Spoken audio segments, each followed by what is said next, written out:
Welcome back. Let us continue the chapter Life Processes. Since plants are living organisms, like every other living organism, plants also require organic food and nourishment to meet their energy requirement for various metabolic processes. So, in today's class, we'll study about nutrition in plants. How nutrition takes place in plants. As we studied yesterday, that plants are autotrophs. Autotrophs meaning they can synthesize their own food. Okay? And the process by which plants synthesize their food is known as photosynthesis. So the food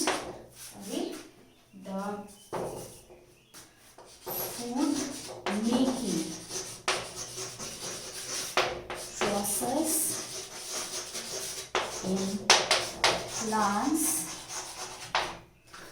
is known as photosynthesis. Okay, so let us study what happens in photosynthesis in detail. So photosynthesis.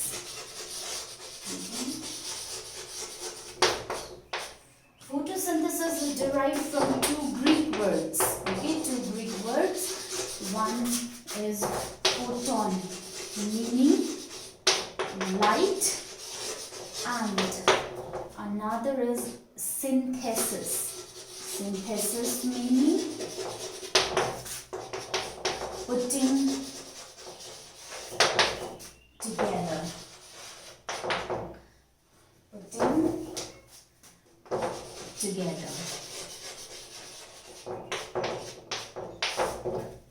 Putting together. So photosynthesis is one of the most important process that occurs on earth, and it takes place in the leaves of plants. Now during photosynthesis, what happens during photosynthesis? Transformation of photonic energy, that is the light energy or the radiant energy,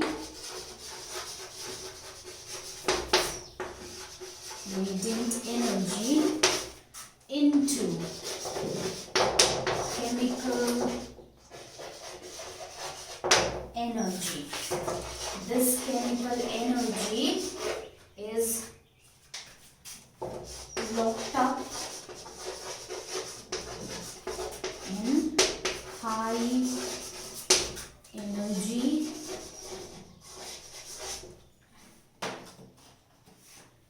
bonds in carbohydrates. Okay? Carbohydrates take place. So, in photosynthesis, the transformation, change of photonic energy, okay, change of photonic energy, that is the light or radiant energy into chemical energy takes place. So, to define photosynthesis, photosynthesis can be defined as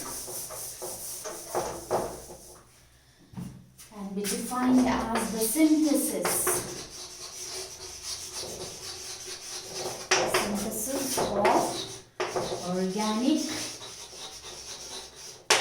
compounds,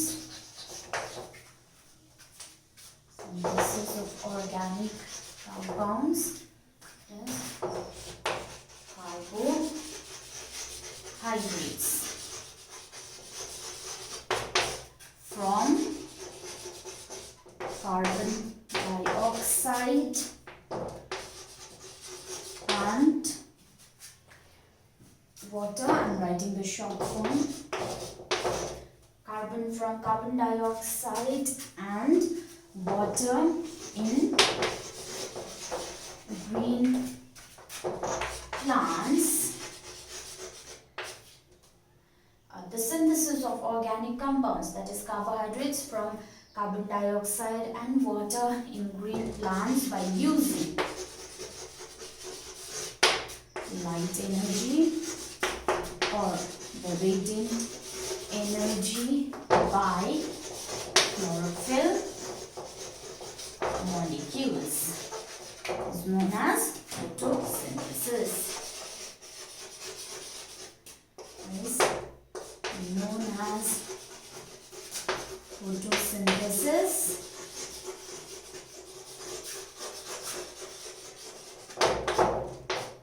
Is known as photosynthesis, and oxygen is evolved as a byproduct. So in photosynthesis, oxygen is also given out along with carbohydrates. Okay? So since photosynthesis takes place in the presence of light, so it takes place only during the day when the sun is present. Okay? Now the overall equation of photosynthesis can be written as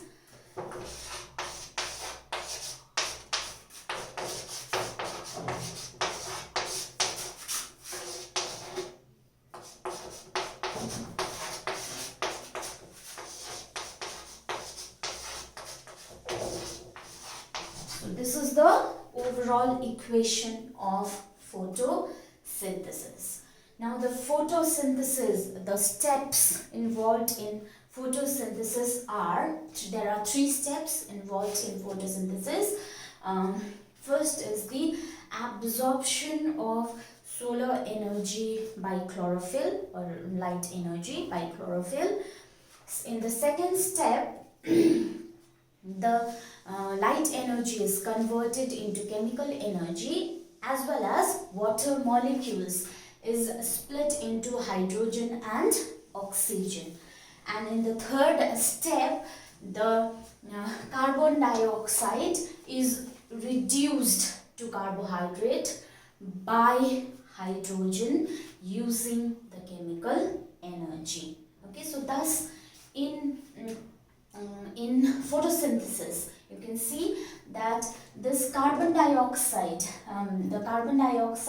it changes to carbohydrate, or in simple words, let us say, in this carbohydrate, you see it is made up of 3 elements: carbon, hydrogen and oxygen. The carbon and the oxygen comes from carbon dioxide, and the hydrogen comes from water, because in the second step the water is split into hydrogen and oxygen. So that hydrogen gets acquired by carbon dioxide and it changes into carbohydrate. So here carbon dioxide is gaining hydrogen. Okay, it is gaining hydrogen. So in chemistry, if you recall, we have studied that when an element or when a compound gains hydrogen, then that process is known as reduction. That is why it is said in the third step of photosynthesis, carbon dioxide is reduced to carbohydrate by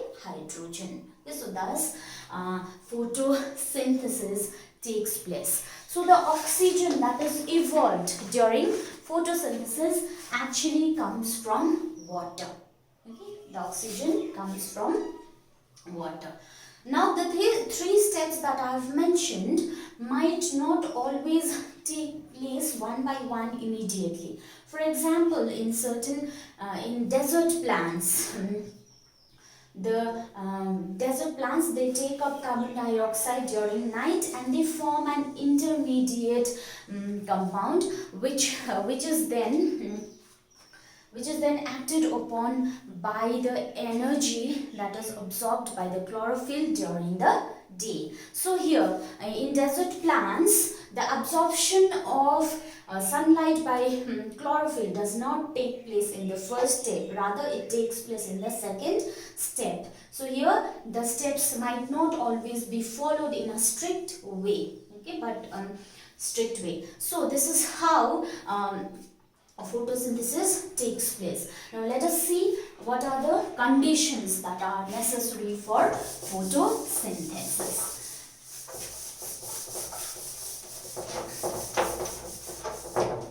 Conditions. I'll drop off the equation also. Conditions for photosynthesis.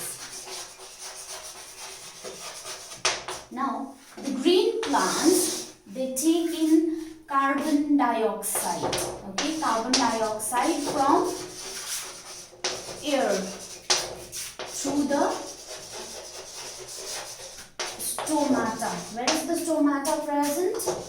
Usually beneath the leaves. Okay, so carbon dioxide is taken from the air through the stomata. Second, water is water from soil is absorbed by the roots. Absorbed by the roots. So here, from here we can say that carbon dioxide and water are the raw materials that is required for photosynthesis. Now this process also utilizes solar energy, okay, also utilizes solar energy and the biochemical reactions of photosynthesis, okay, we're talking about photosynthesis. The biochemical reaction of photosynthesis takes place in chloroplasts. In chloroplasts.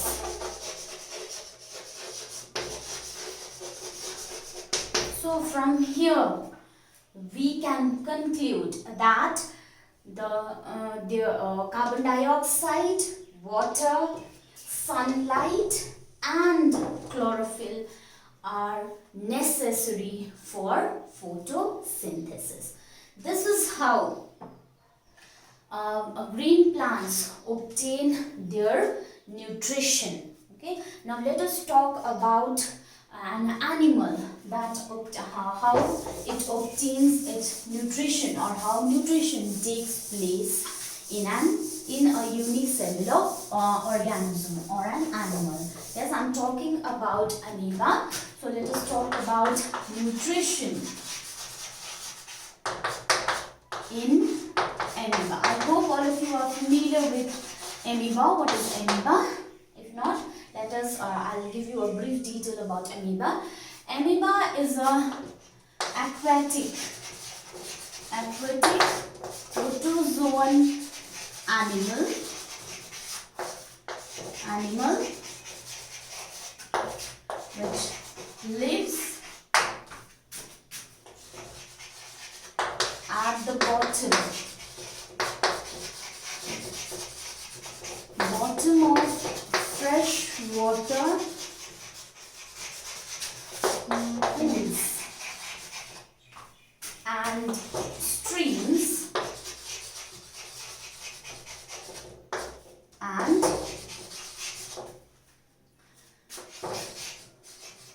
also on submerged objects. It is a unicellular organism, so it is microscopic, and the mode of nutrition in amoeba is holozoic. Yesterday I gave you an assignment. What is the mode of nutrition in amoeba? So the mode of nutrition in amoeba is holozoic. Okay. Now, since amoeba is holozoic, or the mode of nutrition in amoeba is holozoic, yesterday we discussed that holozoic mode of nutrition has 5 steps. Okay, Okay, so let us discuss about those steps. Okay, what are the steps? Steps in nutrition of amoeba. Okay, the first step of holozoic nutrition, if you remember, is ingestion. Okay, ingestion. Now, amoeba has no mouth or fixed opening for ingesting food. Okay, so it has finger-like projections called pseudopodia. Okay, that pseudopodia helps it to ingest food. Okay, finger-like projections called pseudopodia. Now the pseudopodia,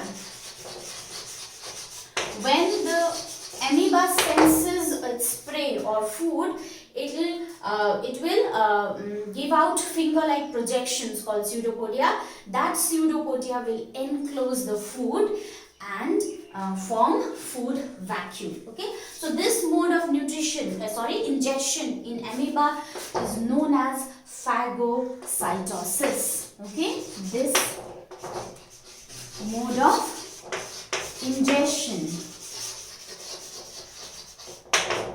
in amoeba is called phagocytosis. Right? After ingestion comes digestion.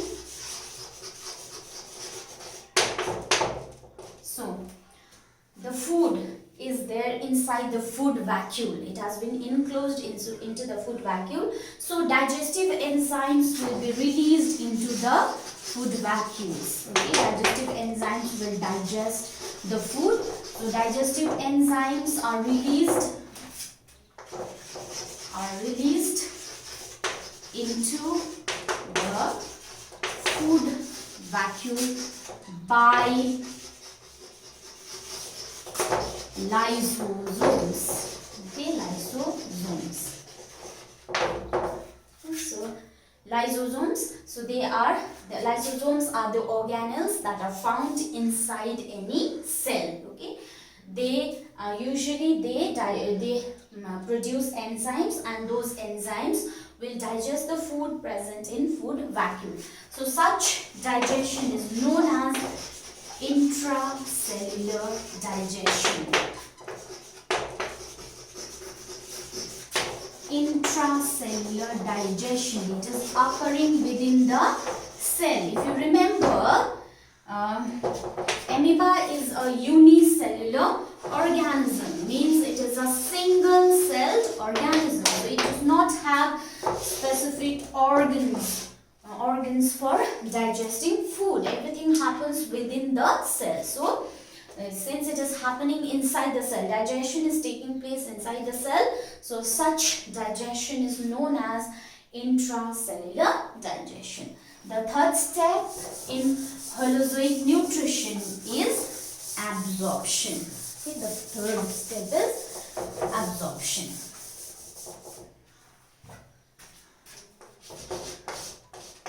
The digested food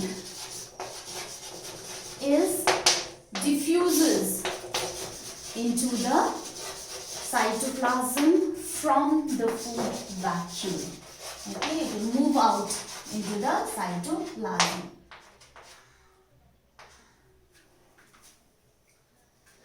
So, digested food diffuses into the cytoplasm from the food vacuole. That is known as absorption. Fourth process is assimilation. Assimilation. The absorbed food. Now after digestion, absorption takes place, and the absorbed food is used to produce energy, because amoeba also requires energy for carrying out various life processes. So it is used to produce energy, or it is, if energy is not required, it is stored as fat. That energy is stored as fat or glycogen, or it can be utilized to form new protoplasm. Okay, to form new protoplasm. So this is how assimilation takes place in amoeba, and the last step of holozoic nutrition is egestion. So amoeba has no specific opening for egestion. Just like it has no specific opening for ingestion, it has no specific opening for egestion. The undigested food remains inside the vacuole. If you remember, only the digested food will diffuse into the cytoplasm, but the undigested food will remain inside the food vacuole. And when the food vacuole comes in contact with the plasma membrane, the plasma membrane ruptures, and then the undigested food is expelled out of the body. The ruptured plasma membrane is then repaired to prevent the outflow of protoplasm. So in this way, nutrition takes place in unicellular organism amoeba. I hope you are clear with this concept. Now let us move on to another subtopic, nutrition in human beings. Okay, nutrition, how nutrition takes place in us, in human beings. Okay, now you must be knowing that human beings are heterotrophic, omnivorous organisms. Not all are omnivorous, majority are omnivorous, so we take everybody as omnivorous. Okay, so heterotrophic, omnivorous organisms. Human beings obtain food from plants. Since they are omnivores, they will obtain food from plants. They will also obtain food from animals and their products. Animal products means milk, egg, etc. and their products. Okay. By holozoic mode. Okay, just like amoeba, in us, in human beings also, we have holozoic mode of nutrition. Okay, the food of human being consists of water. Okay, it also consists of various nutrients. Okay, nutrients like carbohydrates,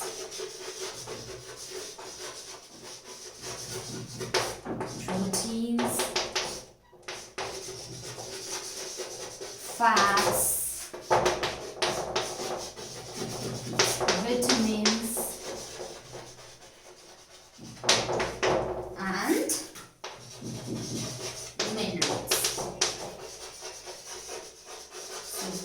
So, our food consists of water. It also consists of carbohydrate, proteins, fats, vitamins, minerals, and also sometimes it also consists of dietary fibers. Okay, so let us mention dietary fibers, or also known as roughage. Dietary fiber. Right. Now let us discuss about the human digestive system. Okay, the human digestive system consists of two parts, an alimentary canal and digestive glands. So the digestive system consists of two parts. Okay, an alimentary canal and digestive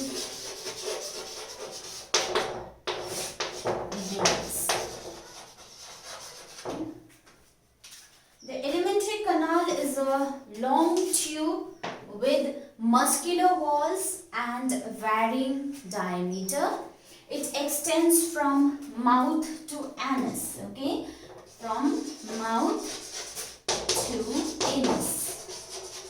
From mouth to anus, and it is nearly 9 meters in length. Nearly it is 9 meters in length. It consists of several organs, okay?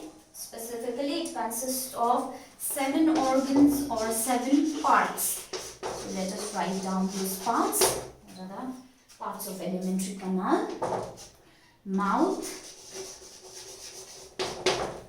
buccal cavity,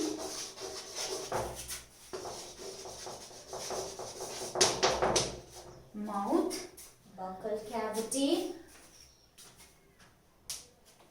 The third part is pharynx.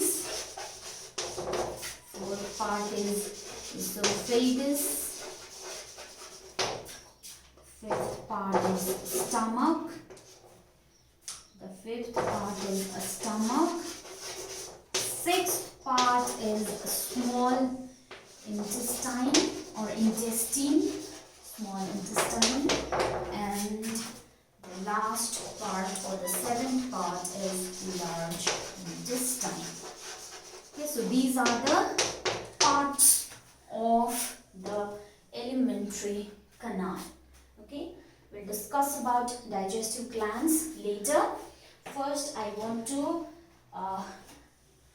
discuss about the alimentary canal in detail. Okay, so we'll discuss about the parts of the alimentary canal. What are its functions? Okay, part of alimentary canal. The first part of the alimentary canal is the mouth. Okay, mouth. It is a transverse slit.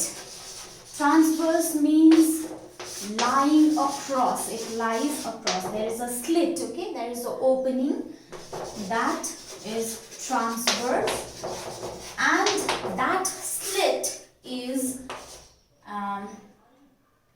bounded. Okay, it is bounded by two soft movable lips. It is a transverse slit that is bounded by two soft movable lips. It is the passage for ingestion of food. Ingestion of food. And it opens into a chamber called the buccal cavity.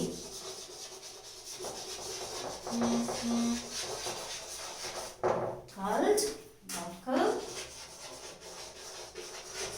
cavity. Okay. Now the next part of the alimentary canal is the buccal cavity.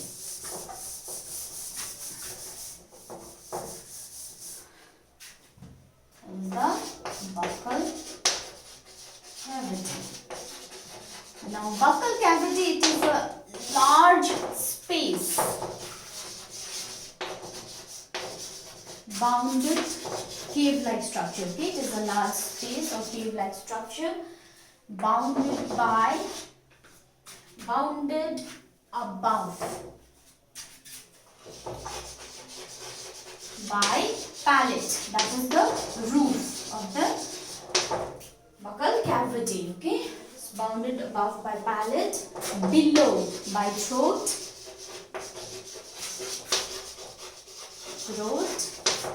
and on the sides by the jaws.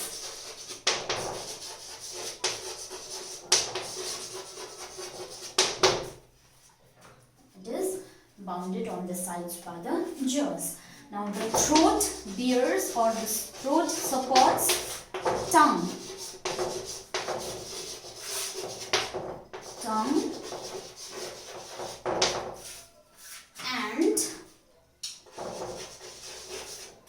And the jaws bear teeth.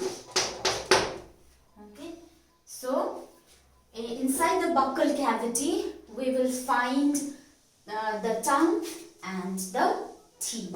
Okay, so we'll study about them one by one. I'll study about teeth and tongue one by one. First, we'll study about teeth. Okay, we'll study about teeth. Okay, the function of teeth is to break the food particles into smaller pieces.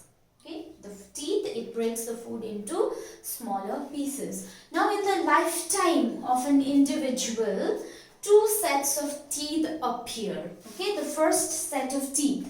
Two sets of teeth appear in the lifetime of an individual.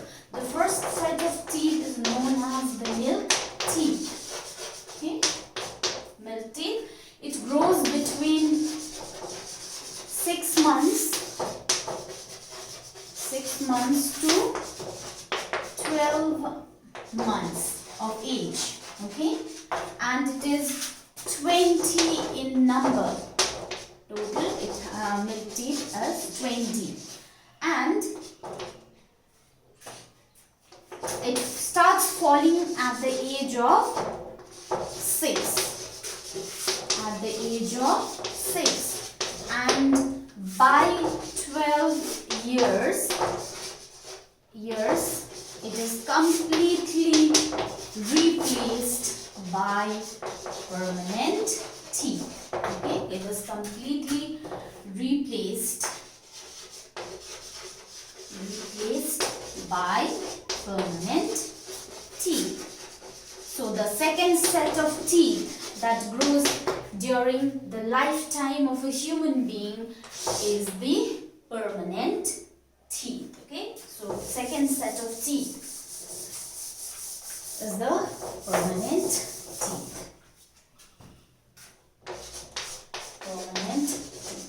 Permanent teeth replaces milk teeth by 12 years of age.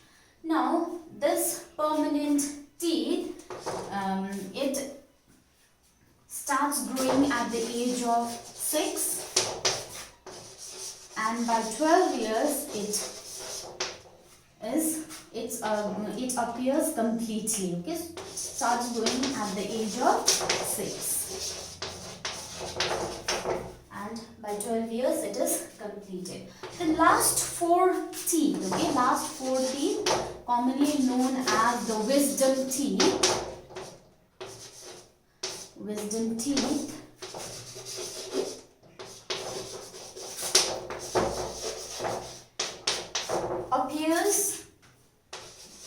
may appear, or usually it appears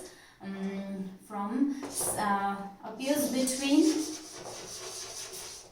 17 to 25 years of age. So the permanent teeth are, in an adult human being, are 32 in number, 16 in each jaw. Okay. Now these permanent teeth are of different types. Okay, there are 4 types of teeth that is found inside the mouth of human being. So 4 types. Okay, the first is known as incisor. there are 4 incisors in each jaw.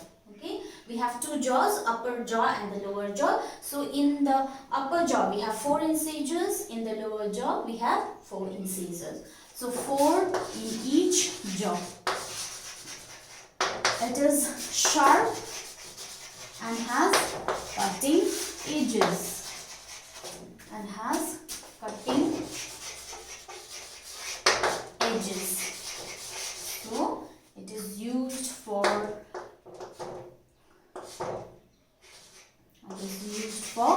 biting. Okay. The second type of teeth that is found inside the mouth of human being is canine. These are 2 in each jaw. They are pointed.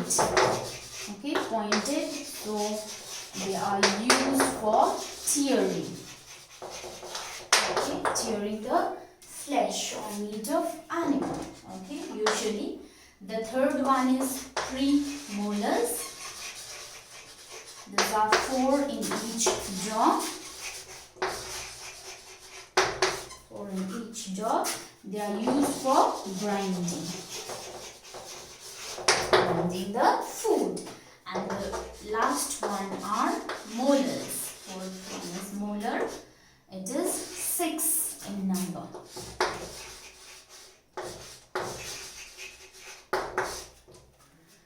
It is again used for grinding. So we can see there are 4 types of teeth inside our mouth. So in total our jaw has 16. Each jaw has 16 teeth, and in total we have 32 teeth. The adult human being has 32 teeth. Okay. Now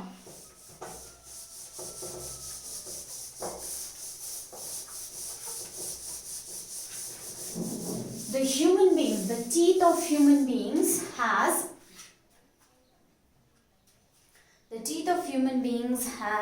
three characteristic features. Okay, 3 characteristic features.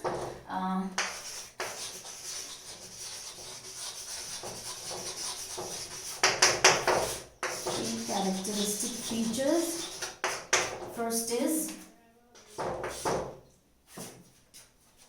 it is heterodont. Heterodont means it is of different types.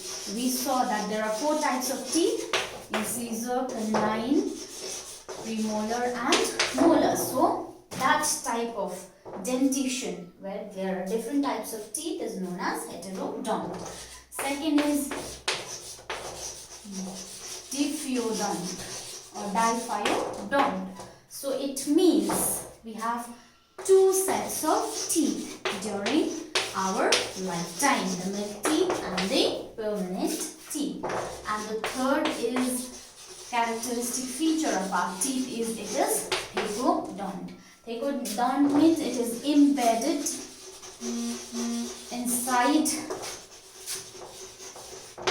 the cavity. It is embedded inside the cavity in the jaw, or it is supported by gums. So these are the 3 characteristic features that our teeth possess. Okay, and the second thing that we find inside our buccal cavity apart from teeth is tongue. So let us study or let us know about tongue. Okay, so second one is tongue. Okay. Now tongue, it is a muscular sensory organ. Okay, it is a muscular sensory organ and which has taste buds in it. Taste buds. Okay, it has taste buds. It is attached to the floor of the buccal cavity at the back, but the front is free, so it can be moved in any direction. Okay, and the tongue has four main functions. Okay, four functions.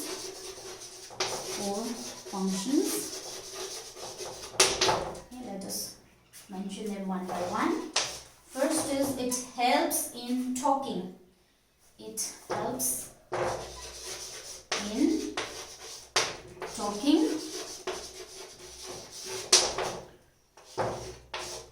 It helps in tasting food. So as we mentioned earlier, the tongue has taste buds. These taste buds help in tasting food. And the third is it helps in mixing food with saliva. And the last function of tongue is it helps in swallowing the food. And it will be passed on to the next part of the alimentary canal. This much for today's lesson. We'll continue with the human digestive system and the different parts of the alimentary canal tomorrow.